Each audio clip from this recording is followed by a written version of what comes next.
Salam sejahtera di dalam nama Tuhan Yesus Kristus, satu-satunya yang benar. Kembali bersama dengan saya, mengajak saudara-saudara belajar tentang kebenaran firman Allah. Pagi hari ini, atau saat saya membuat video ini, saya mau membahas atau mengajak saudara untuk merenungkan dari kitab Wahyu pasal 20, ayat yang 11 sampai dengan ayat 15, yaitu judulnya hukuman yang terakhir. Jadi, akhir zaman nanti akan ada penghukuman. Ya, saya bacakan ayatnya. Hukuman terakhir. Lalu aku melihat suatu tahta putih yang besar dan dia yang duduk di atasnya. Dari hadapannya lenyaplah bumi dan langit dan tidak ditemukan lagi tempatnya. Dan aku melihat orang-orang mati besar dan kecil berdiri di depan tahta itu, lalu dibuka semua kitab. Dan dibuka juga sebuah kitab lain, yaitu kitab kehidupan. Dan orang-orang mati dihakimi menurut perbuatan mereka berdasarkan apa yang ada tertulis di dalam kitab-kitab itu. Maka Laut menyerahkan orang-orang mati yang ada di dalamnya, dan kerajaan maut menyerahkan orang-orang mati yang ada di dalamnya, dan mereka dihakimi masing-masing menurut perbuatannya. Lalu maut dan kerajaan maut itu dilemparkanlah ke dalam laut api. Itulah kematian yang kedua, lautan api. Ini yang terakhir, yang paling penting dan perlu saudara dan saya renungkan. Dan setiap orang yang tidak ditemukan namanya tertulis di dalam kitab kehidupan itu, ia dilemparkan ke dalam lautan api itu. Nah, ini penghukuman terakhir. Jadi semua manusia besar kecil itu nanti akan dihakimi oleh Yesus Kristus Allah. Ya. Tetapi, nah ini, bagi mereka yang namanya tidak tertulis di dalam kitab kehidupan, namanya kitab kehidupan milik anak domba, mereka dilemparkan ke dalam lautan api. Ya. Bagaimana Pak caranya supaya nama kita tertulis dalam kitab kehidupan? Nah, ini saudara perlu tanyakan seharusnya. Kok yang tidak ditemukan namanya tertulis dalam kitab kehidupan kok akan dilemparkan dalam lautan api? Supaya saudara-saudara, nama saudara tertulis dalam kitab kehidupan milik anak domba, saudara perlu bertobat. Apa pertobatannya? Bagaimana cara bertobat?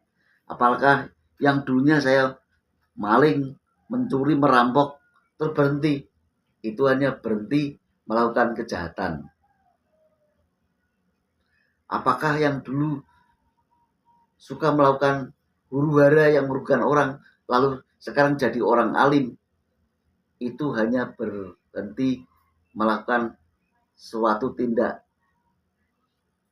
yang merugikan orang? Artinya bertobat begini saudara. Ketika saudara mendengar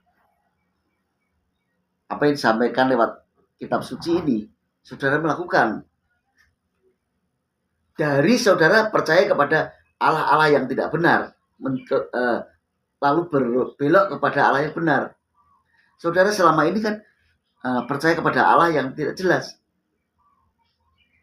Kalau saya beritakan, percaya kepada Yesus Kristus sebagai Allah satu-satunya, dan saudara dibaptis di dalam nama Tuhan Yesus Kristus.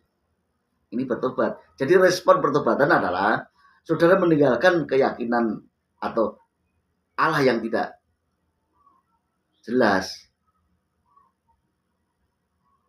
Lalu saudara menjadi baptis, dan baptis itu baptis di dalam nama Yesus Kristus.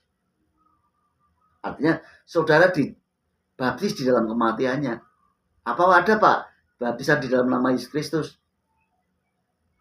Yang saya katakan ini adalah menurut firman Allah. Kisah Rasul 2 ayat 38. Nah, ini Saya kutip dari pernyataan Rasul Petrus kepada orang yang bertanya. Jawab Petrus kepada mereka, bertobatlah dan hendaklah kamu masing-masing memberi dirimu dibaptis dalam nama Yesus Kristus untuk pengampunan dosamu, maka kamu akan menerima karunia Roh Kudus. Jadi fungsi pertobatan dan dibaptis dalam nama Yesus Kristus itu adalah supaya dosa saudara diampuni dan dibaptis dalam kematiannya. Jadi nama saudara tertulis dalam kitab kehidupan milik anak domba.